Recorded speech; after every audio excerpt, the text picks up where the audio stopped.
नमस्कार, उत्तर प्रदेश और उत्तराखंड के इस खास बुलेटिन में आपका स्वागत है। मैं हूं मनीष गुप्ता। अब तमाम खबरें विस्तार से मेरे साथ। खबर मैनपुरी से है। सांसद डिंपल यादव ने समाजवादी पार्टी के करहल उपचुनाव कार्यालय का किया उद्घाटन। करहल उपचुनाव में विचारधारा की लड़ाई होने जा रही है। डिंपल यादव ने कहा कि जहां एक तरफ पीडीए गठबंधन पार्टी और एक तरफ बीजेपी है, करहल के लोग समझ गए हैं कि सरकार भ्रष्टाचार चरम सीमा पर है। समाज में सभी वर्ग के लोग अपने आप को पीड़ित और ठगा महसूस कर रहे हैं। डिंपल ने कहा कि बीजेपी बौखला गई है और 2024 के लोकसभा चुनाव में भी दावा कर रही थी। प्रदेश के हालात बहुत ज्यादा खराब हो गए हैं, अब सुधार नहीं हो सकता। महंगाई हो या महिला की सुरक्षा या स्वास्थ्य सेवाएं हो, सभी एकजुट होकर समाजवादी पार्टी को जिताने का काम करेंगे। बीजेपी पूरे प्रदेश को गड्ढे में ले आई है। किसान का भविष्य आज गड्ढे में है। गड्ढे की बात करने वाले लोग कभी नहीं समझ पाएंगे कि प्रदेश का विकास कैसे हो पाएगा। सड़कों में बड़े बड़े गड्ढे हैं, मेट्रो सिटी में भी गड्ढे हैं, हम सभी को सोशल मीडिया के माध्यम से देखने को मिलते हैं। जनता इन सभी बातों का हिसाब किताब जरूर करेगी। करहल उपचुनाव चल रहा है, एक तरफ भतीजा एक तरफ फूफा, चर्चा का विषय। मैं समझती हूँ ये विचारधाराओं की लड़ाई होने जा रही है, जहाँ एक तरफ भारतीय जनता पार्टी और दूसरी तरफ पीडीए का गठबंधन है। और मुझे पूरा विश्वास है कि करहल की विधानसभा के सभी लोग जिस बात को समझ गए हैं कि सरकार में केवल भ्रष्टाचार चरम सीमा पर है, यहाँ पे सभी वर्ग के लोग अपने आप को कहीं ना कहीं पीड़ित और दुखी महसूस कर रहे हैं। चाहे वो महंगाई हो, चाहे वो महिला की सुरक्षा हो, चाहे वो हमारी बिजली व्यवस्था हो या स्वास्थ्य सेवाएं हो, तो कहीं ना कहीं सभी एकजुट होकर समाजवादी पार्टी को जिताने का काम। बीजेपी कह रही है समाजवादी पार्टी की रणनीति को मैं सेंध लगा दूं। मैं समझती हूँ कि क्योंकि 2024 का भी चुनाव हुआ है, तो कहीं ना कहीं भारतीय जनता पार्टी बौखला गई है। और क्योंकि अब समय बहुत कम बचा है और प्रदेश के जो हालात हैं अब ये 1 या 2 साल में नहीं सुधर पाएंगे, कहीं ना कहीं इसी खिसियाहट की वजह से इस तरह की बयानबाजी कर रही है। बीजेपी प्रत्याशी ने कल एक बयान दिया कि जो करहल जो गढ़ आया था वो गढ़ को गड्ढे में बदल रही है। मैं समझती हूँ पूरे प्रदेश को जो लोग गड्ढे में ले आए हों, जहाँ युवाओं का भविष्य आज गड्ढे में है, जहाँ मैं समझती हूँ किसान का भविष्य आज गड्ढे में है, तो ये गड्ढे की बात करने वाले लोग कभी नहीं समझ पाएंगे कि विकास कैसे होगा। और जहाँ आप देखेंगे कि लगातार सड़कों में बड़े बड़े गड्ढे हैं, बड़े बड़े हमारी सिटीज जो हैं, मेट्रो सिटीज है, वहाँ पे भी गड्ढे हम सभी को देखने को मिले हैं सोशल मीडिया के माध्यम से। तो मैं समझती हूँ जनता इसका हिसाब किताब करेगी। ये लोग बात करेंगे लेकिन कोई कार्य नहीं करेंगे। ये लोग जातिगत गणना नहीं करेंगे। लगातार मांग रही है सरकार वाला। मेरा मानना है कि आने वाले उपचुनाव में करहल से ही नहीं पूरे प्रदेश में जहाँ 9 सीटों पर चुनाव हो रहे हैं और जहाँ 10वीं सीट पर चुनाव कराने की बात ये लोग नहीं कर पा रहे हैं। जो वन नेशन वन इलेक्शन की बात करते हैं वो एक विधानसभा में जाकर चुनाव नहीं कर पा रहे हैं। तो इनकी दोगली बातों को दर्शाने वाला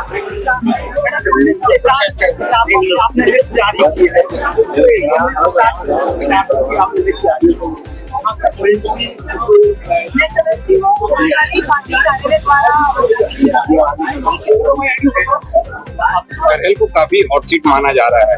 यहाँ पे बीजेपी ने आपके ही रिश्तेदार को मैदान में उतारा, अनुजेश को।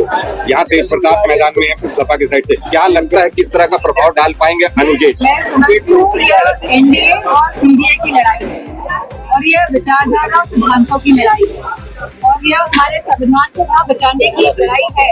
वही आज जो हालात पूरे प्रदेश में है, जहाँ लगातार हमारे युवा बेरोजगार हैं, जहाँ हमारे किसान परेशान हैं, जहाँ हमारी माताएं सुरक्षित नहीं है, जहाँ लगातार अन्याय हो रहा है सभी के खिलाफ, सभी के साथ अन्याय जो हो रहा है, ये उसकी लड़ाई है। और इस लड़ाई में मेरा मानना है कि पूरा करहल एकजुट होकर दिखाई दे रहा है। राष्ट्रीय अध्यक्ष जी ने कहा है कि प्रयोगशाला में नारे बनाए गए हैं और नारे मुख्यमंत्री के द्वारा दिए जा रहे हैं। आपने सुना होगा कि वो नारे को जो महाराष्ट्र में सबसे बड़ी प्रयोगशाला में सबसे बड़ा जो प्रयोग किया गया इनके द्वारा और जो धर्म की राजनीति और जो देश को बांटने की राजनीति जो करी गई भाजपा के द्वारा, तो आज सभी लोगों के सामने उजागर है। हमने पिछले चुनाव में देखा है कि कैसे सभी उत्तर प्रदेश के उन्होंने बीजेपी को खाने का काम किया उत्तर प्रदेश। मैडम लगातार आरोप लगता रहता है कि भारतीय जनता पार्टी आरोप लगा रही है परिवारवाद, चल पड़िएगा यार, बहुत अच्छा रहेगा। भारतीय जनता पार्टी सभी सांसद लोगों को देखे या मुख्यमंत्रियों को देखे, अगर आकलन करेंगे तो सबसे बड़ा परिवार नजर आता है, भारतीय जनता पार्टी नजर आता है। और ये जैसे मैंने पहले एनडीए वर्सेस पीडीए की लड़ाई और मजबूती के साथ पीडीए लड़ेगा। उत्तर प्रदेश के सीएम ने एक निर्देश जारी किया है खासकर डीएम और कमिश्नर के लिए कि जमा ऋण और या इस तरीके के उद्योगों को जो जिलाधिकारी या कमिश्नर सबसे ज्यादा इनका उनके यहाँ आएंगे उनको रैंकिंग के आधार पर वो दी जाएगी। मैं समझती हूँ वहाँ हजारों करोड़ रुपए की बात हुई थी कि निवेश आ रहा है प्रदेश में, MOU साइन हुए थे लाखों करोड़ रुपए के, तो आज इन MOU का क्या स्थिति है? मैं समझती हूँ मुख्यमंत्री जी को यह समझ आ गया है कि MOU खाली हवा की बातें थी, आज धरातल में कोई काम नहीं हो रहा है, आज किसानों को खाद नहीं मिल रही है, आज ओवर स्टॉकिंग हो रही है। तो मैं समझती हूँ अब बहुत देरी हो चुकी है क्योंकि यह कार्य सरकार करती है और जो आदमी को समझ आ रहा है कि पूरी तरह अपनी कही हुई बातों में साबित हुए हैं, जनता तैयार है ऐसे लोगों को ऐसी सरकार को हटाने के लिए। खबर मुजफ्फरनगर से। धान की बिक्री को लेकर पंजाब में किसानों ने शनिवार को चक्का जाम करने की कोशिश की है। पंजाब में आज से शुरू हो रहे किसान आंदोलन पर किसान नेता राकेश टिकैत ने साफ कर दिया कि संयुक्त किसान मोर्चा पंजाब के किसानों के साथ है, जरूरत पड़ी तो पंजाब भी जा सकते हैं। देर रात मुजफ्फरनगर स्थित अपने आवास पर मीडिया से रूबरू हुए और बात करते हुए चौधरी राकेश टिकैत ने बताया कि देखिए, पंजाब के अंदर सबसे बड़ा इशू पुराली जलाने का है। सरकार उन किसानों के ऊपर मुकदमे दर्ज कर रही है। किसान कभी भी पूरी पुराली नहीं जलाता, जो नीचे की गांठ होती है उसे जलाता है, बाकी तो पुराली के बंडल बनकर उसे बिजली बनाई जाती है, लेकिन जो पुराली की वेस्टेज है किसान उसे जलाता होगा। सरकार किसानों पर मुकदमे दर्ज कर रही है, इसलिए वहां का किसान प्रदर्शन कर रहा है, लेकिन बिना पुराली के धान कैसे पैदा होगा ये साइंटिस्ट और सरकार बताएं। तो एसकेएम का क्या समर्थन रहेगा? हम तो सब साथ ही हैं। पंजाब में 40 से ज़्यादा जत्थेबंदी हैं और वो इकट्ठा ही प्रोग्राम करती है, हम सब साथ में हैं। उसमें जो भी वो करेंगे हम हर कमेटी के साथ में हैं। तो किन मांगों को लेकर है? मांग है कि वहाँ पे खरीद नहीं हो रही, यही हाल हरियाणा का है। डिमांड है कि पुराली के नाम पे वहाँ पे उत्पीड़न किसानों का करा जा रहा। बगैर पुराली के धान कैसा पैदा होता है तो वह टेक्नोलॉजी जरूर बतानी चाहिए। बस किस तरह का मतलब प्रोटेस्ट रहेगा? प्रोटेस्ट बंद का ही रहता है। प्रोटेस्ट चक्का जाम की घोषणा की उन्होंने। चक्का जाम की उसी में ये कहीं चक्का जाम हो जा, कहीं बंद हो जा, कहीं हाईवे नीचे वाली सड़कें खुली रहती है। लोगों को परेशानी आएगी। हाँ, परेशानी तो भाई बंद हो तो परेशानी तो भाई, परेशानी तो किसानों को भी है। अब अपनी बात किसान कैसे कहें? पंजाब किसान लगभग पिछले एक साल से लगभग लड़ाई कर रहा है। ये लड़ाई भी लंबी चलेगी। अभी ये लड़ाई 14 महीने में जाएगा जो वो धरना चला हुआ है, क्योंकि सरकार चाहती है कि जो दिल्ली का आंदोलन था उससे लंबा ये आंदोलन चले। उन किसानों की बात सुनी नहीं जा रही, वे दिल्ली आना चाहते हैं, अपनी मीटिंग करना चाह, सरकार उनसे कोई बातचीत नहीं कर रही आपकी क्या रणनीति है। हमारी तो मीटिंग चल रही सब जगह, हरियाणा में, उत्तर प्रदेश में, तमिलनाडु में, अभी वहाँ की मीटिंगें लगी हुई है। क्योंकि किसान पूरे देश का दुखी है। फसलों के रेट सस्ते और जमीन अपनी बेच दो उसके रात को भी है, लेकिन फसल हम दिन के उजाले में नहीं बेच पाते। गन्ना मूल्य भी नहीं बढ़ा। गन्ना मूल्य नहीं बढ़ा। और हमारी मीटिंग थी 6 तारीख की लखनऊ में, वहाँ के अधिकारियों से बातचीत हुई, लेकिन अभी तक गन्ना मूल्य वृद्धि नहीं हुई, ना उत्तराखंड में हुई ना यहाँ पे हुई। भुगतान भी अभी बकाया है बहुत फैक्ट्री ने तो अब शुरू करा है इस साल का, 5-6 जनवरी का देना शुरू करा और पूरा अप्रैल तक पड़ा है। अब फैक्ट्री चल जाएगी तो इस साल देंगे। तो ऐसे ही हैं, मलकपुर शुगर फैक्ट्री, बजाज वाले हैं, मोदी वाली कई ग्रुप हैं, संभावली ग्रुप हैं, तो इन पर भुगतान भी अभी काफ़ी है। सैटेलाइट से पराली जलाने के मामले में देखा जा रहा है, सैटेलाइट से चेक किया जा रहा है कि मुकदमे भी हो रहे हैं। मुकदमे हो रहे हैं। देखो, पुराली की क्या टेक्नोलॉजी आनी चाहिए ये सरकार को बताना चाहिए। हमारे जो साइंटिस्ट हैं वे बताओ कि पराली का क्या करें। और सारी पराली किसान जलाता ही नहीं, जो नीचे की कंबाइन सा वो रह जाता है, उसका वेस्टेज है वो, उसको किसान जला देता है, नहीं तो उसको भी खरपतवार की तरह उसका यूज करता है, उसमें डिम्बक लगती है, वो और हानिकारक है। सेटेलाइट का इस्तेमाल किया जा रहा है, कहाँ तक किया जा रहा है? भाई सेटेलाइट का भी हाँ पता तो चले कि जहाँ धुआं उठ गया वो तो उनके खिलाफ मुकदमे हो गए, वो चिता जल रही थी तो उनके खिलाफ मुकदमे करती है, धुआं उठा तो उनके खिलाफ मुकदमे दिल्ली करती के मुख्यमंत्री का कहना है कि हरियाणा, पंजाब, उत्तर प्रदेश से जो पोल्यूशन हो रहा है वो दिल्ली का पानी और आबोहवा साफ कर रहा है। पोल्यूशन दिल्ली में यहाँ से कैसे जाता है? दिल्ली का पोल्यूशन तो दिल्ली का ही है, वहाँ पे बहुत इंडस्ट्रीज और बहुत वाहन चलते हैं। ये जब क्लाइमेट चेंज होता है, जब मौसम परिवर्तित होता है तो उस टाइम पे ज़्यादा आता है। आपने मुहिम भी शुरू की है पर्यावरण को बचाने की। पर्यावरण का बचाए, पेड़ इससे लगे और फसल चक्र अपनावे किसान, तो उससे कुछ समाधान होगा।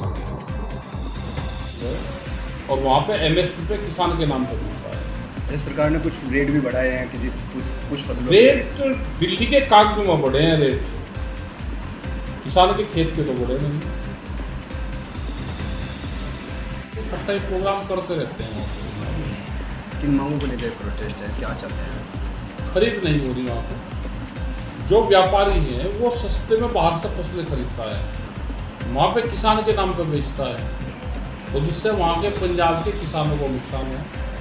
अभी बिहार से, पूर्वांचल से धान की खरीद हो रही है। खबर हमीरपुर से है। मौदा कोतवाली क्षेत्र के मराठी पुरा निवासी संगीता 56 साल की थी, जिनके पति का नाम देवी शरण था। वो सुबह गैस चूल्हे पर खाना बना रही थी, तभी ट्यूब से गैस का रिसाव होने पर आग लग गई, जिससे संगीता के कपड़ों ने आग पकड़ ली। ये देख उसकी पुत्री शैलेश, जिसकी उम्र 28 वर्ष थी, और पुत्र अजय सिंह, जिसकी उम्र 35 वर्ष थी, उसे बचाने में बुरी तरह झुलस गए। इस घटना में घर पर मौजूद 3 वर्षीय मासूम आंशिक रूप से झुलस गई। परिजनों की मदद से सभी घायलों को आनन फानन में सरकारी अस्पताल में भर्ती कराया गया, जहां चिकित्सकों ने उनकी हालत नाजुक देख प्राथमिक उपचार कर सभी को सदर अस्पताल रेफर कर दिया।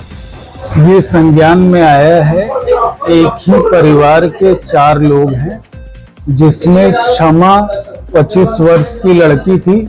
वो खाना बना रही थी, खाना बनाते समय गैस सिलेंडर लीक कर रहा था, वो फट गया। जो है फटने की वजह से उनकी माताजी संगीता, भांजी पूर्वी 3 वर्ष की और एक लड़का अजय 35 वर्ष का, ये चारों लोग जली हुई अवस्था में जिला चिकित्सालय पुरुष अस्पताल की इमरजेंसी में आए हैं।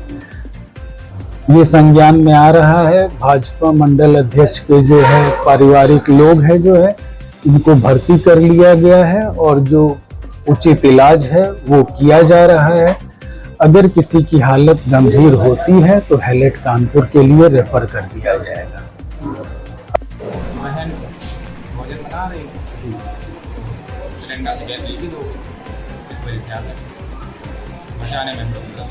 कितने लोग आपके परिवार के सदस्य? कहाँ का मामला है? खबर कानपुर देहात से है। तथाकथित भाजपा नेता सत्यम सिंह चौहान की दबंगई का वीडियो हो रहा वायरल। सीसीटीवी कैमरे में कैद हुई बर्रा टोल प्लाजा पर सत्यम सिंह चौहान की दबंगई दिखाने के लिए कई बार टोल प्लाजा का तोड़ चुके हैं टोल बूथ बैरियर। पार्टी का झंडा बैनर लगाकर करते हैं गुंडाई। विरोध करने पर टोल कर्मचारियों को धमकाया। टोल मैनेजर ने लगाया आरोप। जबरन ऑफिस में घुसकर टोल में कार्य पर डालते हैं बाधा। अपहरण, रंगदारी, मारपीट के मामले के कई मुकदमे हैं सत्यम सिंह पर दर्ज। टोल प्रबंधन के अधिकारियों ने पुलिस का लिया सहारा। कोतवाली अकबरपुर क्षेत्र के 12 टोल प्लाजा का है मामला। 11:10 पे 11:10 से 15 मिनट के बीच में एक गाड़ी आई, जिसका वाहन संख्या है UP 16 BJ 6161। एक गाड़ी जो इसका सफारी थी गाड़ी, वो गाड़ी हमारे जो एम्बुलेंस लेन है, हमारी इमरजेंसी सेवा के लिए बनाई गई एम्बुलेंस लेन है, जिसमें कि हमेशा जो इमरजेंसी रूप से पेशेंट होते हैं कानपुर देहात से जो रिफ़र होते हैं या फिर जो कानपुर देहात जाना रहता है, उसके लिए वो हम लोग सुरक्षित करके रखे हैं। तो इनकी गाड़ी जो है कानपुर देहात अकबरपुर से कानपुर के नगर के लिए जाने के लिए जो बनाई गई एम्बुलेंस लेन है, लेन नंबर 8 में आई और आकर के ये गाड़ी वहाँ पे थोड़ी देर रुकी। रुकने के बाद में जैसे ही टीसी और हमारे अन्य स्टाफ जो थे वो कुछ समझ पाते, इन्होंने बूम बैरियर के तरफ अपने ड्राइवर को, जैसा कि हमारे वीडियो में दिख रहा है, ड्राइवर को इशारा किया। इशारा करने के बाद वो गाड़ी जो थी वो बूम बैरियर को तोड़ते हुए गाड़ी आगे बढ़ा दिया। आगे बढ़ाने के बाद ये घटना जो थी वो सीसीटीवी फुटेज में जो कैमरे में लगा हुआ, हमारे एम्बुलेंस लेन में लगा हुआ है, टोल प्लाजा पे लगा, उसमें कैद हुई है। उसमें बैठा हुआ व्यक्ति जो है, जो गाड़ी का रजिस्ट्रेशन देखा गया तो उक्त गाड़ी जो है वो सत्यम सिंह चौहान के नाम पे रजिस्टर्ड है और सीसीटीवी कैमरे में स्पष्ट रूप से देखा जा रहा है कि उस पे जो आगे वाली सीट पे बैठा हुआ व्यक्ति वो सत्यम सिंह चौहान ही था। उनके इशारे पे उनके ड्राइवर ने इसको बूम बैरियर को हिट किया है और उस गाड़ी पे बीजेपी का एक झंडा लगा हुआ था। तो ये सत्यम सिंह चौहान जी के द्वारा इस प्रकार की घटना जो है वो टोल प्लाजा पे कई बार की गई है। टोल के जो कुछ लड़के थे उनके साथ में ये आकर के हमारे ऑफिस में घुसे और घुसने के बाद में हमारे गार्ड के द्वारा या उन लोगों को मना किया गया। उनके तो हमारा जो भी कार्य अंदर चल रहा था उसमें इन्होंने बाधा उत्पन्न किया उस कार्य में, जो कि ये जो भी कार्य हम लोग यहाँ पे करते हैं, चाहे वो टोल कलेक्शन करते हैं या फिर जो भी कार्य करते हैं वो सरकार के गाइडलाइन के हिसाब से उनके नियमानुसार करते हैं। तो उस कार्य में इन्होंने बाधा उत्पन्न किया और जो वहां पे स्टाफ बैठा हुआ था उसके साथ इन्होंने भद्रतापूर्वक व्यवहार किया और आगे भी इस प्रकार की घटना ये हमेशा लेन पे हमेशा गाड़ी रोक करके करते रहते हैं। इनकी गाड़ी पे बीजेपी का, जैसा आपने पूछा कि लोगो लगा हुआ, तो इस प्रकार की घटना अगर ये बार बार करते हैं टोल प्लाजा पे, कैमरे में वहां पे लोगो वगैरह आता है, इससे कि पार्टी का जो बीजेपी पार्टी है वो उस पार्टी का जो एक छवि है वो धूमिल होती है। सोचते थे कि जो आज डिसाइड किया कि क्योंकि दो लड़के रात में चले गए हैं और एक दो लड़के जो है सुबह आके जो है रो रहे थे जब हम यहाँ पे ऑफिस में आए 5 बजे, तो वो ये सब देख कर हम लोगों को बहुत ज़्यादा खराब लगा। तो यही विचार करके हम लोगों ने कि जो है कि अब इनके अगेंस्ट में जो है कुछ ना कुछ करना चाहिए, क्योंकि बार बार मुझे लगता नहीं कि इनको बीजेपी का इनके पास में कोई पद है या कुछ है। और इनको अक्सर ये भी देखा गया कि जब भी वीआईपी मूवमेंट किसी का रहता है तो ये टोल प्लाजा पे 10-15 मिनट पहले आ जाते हैं और अपनी जो एम्बुलेंस लाइन है, कभी कभी हम लोग जो है मंत्रीगणों के लिए, महोदय के लिए जो है उसको जो है यूज़ करते हैं। तो ये अपनी वहाँ पे गाड़ी आके बंद करके खड़ी हो जाते हैं 5-6 मिनट तक। उसके बाद में जब जो है काफिला जो है गणमान्य व्यक्ति का जब काफिला आता है तो वो ये उनको जो है बाधित करते हैं ताकि वो जो है टोल प्लाजा के स्टाफ पे नाराज हो जाए। और कई बार ऐसा हो चुका है, और भी है 3-4 गाड़ी और भी है जिनका जिक्र जो है बाद में करेंगे। हो सकता है कि जो है आप लोगों की मदद से जो है इसकी शिकायत पुलिस के साथ क्या उत्तर प्रदेश में मंत्री लोग भी करेंगे? नहीं, बिल्कुल करेंगे अगर वो नहीं समझे, क्योंकि मेरे ख्याल से तो सब हमारा कानपुर देहात में जो है पूरी सक्षम टीम यहाँ पे है। हम उनको अगर शिकायत करेंगे तो हमें पूरा भरोसा है कि वो हम लोगों का साथ देंगे और मतलब हम लोगों के साथ में न्याय करेंगे। वहाँ तक जाने की कभी जरूरत पड़ेगी नहीं।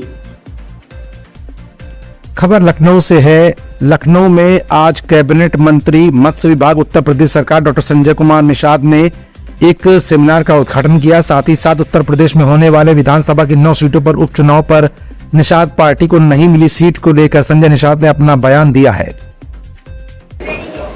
सभी मीडिया बंधुओं का आज इस मत्स्य क्षेत्र केंद्र जो निदेशालय के अंदर है, मैं सबका हार्दिक स्वागत अभिनंदन करता हूं। और हमारे साथ फेडरेशन के चेयरमैन, हमारे पास निगम के चेयरमैन, हमारे पास प्रमुख सचिव जो हमारे जी हैं नायक जी हैं, हमारे डीजी जी हैं राजेश जी हैं, हमारे डायरेक्टर हैं, साइंटिस्ट हैं और हमारे जितने भी यहाँ के निदेशालय से और सभी डीडी महोदय हैं, उनके अधिकारी कर्मचारी हैं। और आज के दिन में हमारे जो विभिन्न क्षेत्रों से पूरे प्रदेश से हमारे जो मत्स्य पालन के क्षेत्र में जो बड़े रिजर्वायर हैं, नदियों में हैं या बड़े बड़े हमारे डैम हैं, बड़े बड़े हमारे जलाशय हैं और जो हैचरीज हैं, जिनमें से हम इस उत्तर प्रदेश को सर्वोत्तम प्रदेश का खिताब मिला था फिशरीज के प्रोडक्शन में, उत्पादन में। तो हम चाहते हैं कि 1 नंबर का अगर खिताब मिला है तो 1 नंबर हमेशा बरकरार रहे और हमारी उत्तर प्रदेश से एक पहचान बनी रहे। उसके लिए हमारे सारे अधिकारी लोग 24 घंटे काम कर रहे हैं। आधे कर्मचारी हमारे रिटायर्ड हैं, फिर भी हमारे आधे कर्मचारी मिलकर ये अपनी पूरी शक्ति से उत्तर प्रदेश को सर्वोत्तम प्रदेश बना रहे हैं। 1 ट्रिलियन इकोनॉमिक में अभी बैठक हुई थी। हमारे मत्स्य विभाग को 1 ट्रिलियन इकोनॉमिक में अवसर दिया गया है और उसमें 1 ट्रिलियन इकोनॉमिक में कृषि में हमारा मत्स्य विभाग में और डेयरी भी है, तमाम और इंडस्ट्री हर सेक्टर को दिया गया। लेकिन हमारा जो ग्रोथ रेट रहा है हर सेक्टर से फिशरीज का ग्रोथ रेट अधिक रहा है। सबसे अधिक हमारा ग्रोथ रेट रहा, लगभग 25% रहा है। तो उसे लगा कि हम 1 ट्रिलियन इकोनॉमिक में और उत्तर प्रदेश को सर्वोत्तम प्रदेश बनाने में, लोगों को रोजगार देने में, रोजगार उत्तर प्रदेश को राजस्व देने में और हम अर्थव्यवस्था देने में और लोगों को जो है बेहतर प्रोटीन युक्त भोजन देने में उत्तर प्रदेश को आगे लाया जा सकता है। अभी तक दूसरे प्रदेश के लोग 1 नंबर पर थे। हम चाहते हैं कि उत्तर प्रदेश खुद आत्मनिर्भर बने, चाहे हम बीज उत्पादन में, हम हेचरीज को इसीलिए प्रमोट कर रहे हैं, उनके ट्रेनिंग के लिए हमारे तमाम साइंटिस्ट आए हुए हैं। वो आज के दिन में हम अपने परंपरागत पेशा जो था, अभी तक माना जाता था कि नदी जो पानी चाहिए ज़्यादा, हमारे पास डैम होगा या कुछ होगा तो उसमें हम काम करेंगे। तो जो रेशियो है देश दुनिया का कि हम रिजर्वायर में या बड़े बड़े जलाशय में, एक हमारा मानक है। हमने एक दिन अधिकारी से बैठक की थी, मैंने कहा उस मानक को आप थोड़ा सा आगे बढ़ो। अगर इस उत्तर प्रदेश में एक ऐसा गाइडलाइन तैयार करो, एक ऐसा मॉडल तैयार करो कि दूसरे प्रदेश हमसे सीखने के लिए मजबूर हो जाए, तो मैं बधाई दूंगा अपने अधिकारियों को। खबर लखनऊ से आगामी त्योहारों को देखते हुए बैठक का आयोजन किया गया। हजरतगंज थाना परिसर में बैठक का आयोजन किया गया। संभ्रांत नागरिक, व्यापारियों और पुलिस की हुई बैठक। पुलिस ने व्यापारियों और संभ्रांत नागरिकों से किया संवाद। अच्छे माहौल में त्योहारों को सकुशल संपन्न कराने के लिए हुई बैठक में डीसीपी सेंट्रल, एडीसीपी सेंट्रल और व्यापार मंडल के लोग रहे मौके पर मौजूद।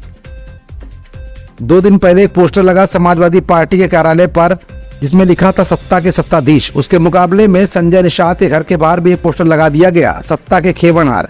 संजय निषाद 4 दिन से दिल्ली कैंप में थे। मजवा और कटहरी में टिकट पाने के लिए टिकट नहीं मिला, लेकिन आज 9 सीटों पर भारतीय जनता पार्टी की जीत का दावा भी संजय निषाद ने किया है। वो सारे कार्यकर्ताओं के साथ चुनाव प्रचार करेंगे, ऐसा भी उन्होंने कहा। ये पोस्ट उनके पार्टी के नेताओं ने लगाया है। 27 से खेवनहार, यानी इस पोस्ट के माध्यम से संजय निषाद और उनकी पार्टी एक तरीके से बीजेपी पर दबाव की राजनीति कर रही है और एक मैसेज देने का भी काम कर रही है कि 2027 में भारतीय जनता पार्टी एनडीए गठबंधन का खेवनहार बनेगी, यानी संजय निषाद ही भारतीय जनता पार्टी के खेवनहार है। निषाद पार्टी ने अपने पोस्टर के जरिए संदेश देने की कोशिश की है, जो संजय निषाद के घर के बाहर लगा हुआ है। 2 दिन पहले समाजवादी पार्टी कार्यालय के बाहर एक होर्डिंग लगी थी अखिलेश यादव की। उस होर्डिंग में लिखा हुआ था 27 के सत्याधीश, लेकिन उसके मुकाबले में संजय निषाद पार्टी के जो नेता है, उन्होंने एक होर्डिंग लगाई 27 के खेवनहार। इस वक्त हम संजय निषाद जो मत्स्य विभाग के कैबिनेट मंत्री हैं, उस वक्त हम उनके आवास के पास मौजूद है। इधर पीछे आप हमारे तस्वीरों में देख सकते हैं, ये अजय सिंह है, राष्ट्र प्रवक्ता, निषाद पार्टी के राष्ट्र प्रवक्ता हैं अजय सिंह ने। इन्होंने एक होर्डिंग लगवाई है 27 के खेवनहार। लेकिन इसको देखते हुए सबसे बड़ा सवाल यही खड़ा हो रहा है कि अगर संजय निषाद को उपचुनाव में सीट नहीं दी गई है, 4 दिन पहले दिल्ली कैंप के लिए संजय निषाद और मांझुआ और कटहरी टिकट पाने के लिए गए थे, लेकिन उनको टिकट नहीं मिला। लेकिन उनका बयान जो निकल के आया है, उन्होंने ये कहा है कि 9 सीटों पर जो होने वाले विधानसभा उपचुनाव में है, उसका दावा किया है कि वो सारे कार्यकर्ताओं के साथ चुनाव प्रचार भी करेंगे। और उन्होंने साफ तौर पर यह भी कहा 27 के सत्याधीश खेवनहार, यानी कि स्पोर्ट्स के माध्यम से आपको बता दें कि साफ तौर पर यही दिखाना चाहते हैं कि 27 के खेवनहार यानी स्पोर्ट्स के माध्यम से संजय निषाद और उनकी पार्टी एक तरीके से दबाव की राजनीति करते हुए नजर आ रही है। लेकिन साफ तौर पर देखा यही जा सकता है 2027 में विधानसभा चुनाव होने, भारतीय जनता पार्टी के जो 27 की खेवनहार संजय निषाद होंगे, साफ तौर पे देखा यही जा सकता है। लेकिन सबसे बड़ा सवाल यही खड़ा हो रहा है कि एक तरफ समाजवादी पार्टी की होर्डिंग, दूसरी तरफ संजय निषाद की होर्डिंग। लेकिन संजय निषाद को विधानसभा उपचुनाव में कोई भी सीट नहीं मिली, लेकिन अभी भी उनकी होर्डिंग खेवनहार की लगी हुई है। लेकिन 2027 का चुनाव इनके लिए ये फोकस करते हुए साफ तौर पर नजर आ रहा है। राजधानी लखनऊ से कैमरामैन संदीप चौहान के साथ टीवी 24 नदीम खान, लखनऊ। खबर लखनऊ से है। छठ पर्व की तैयारियां हुई तेज। छठ पूजा स्थल पर पहुंचे उप मुख्यमंत्री ब्रजेश पाठक। साफ सफाई और व्यवस्थाओं का लिया जायजा। उप मुख्यमंत्री ब्रजेश पाठक ने छठ घाट पर लगाई झाड़ू। हजरतगंज स्थित लक्ष्मण मेला मैदान गोमती तट पर हर साल मनाया जाता है छठ का त्योहार। इस बुलेटिन में फिलहाल इतना ही। हाजिर होते हैं अगले बुलेटिन में तमाम और खबरों के साथ।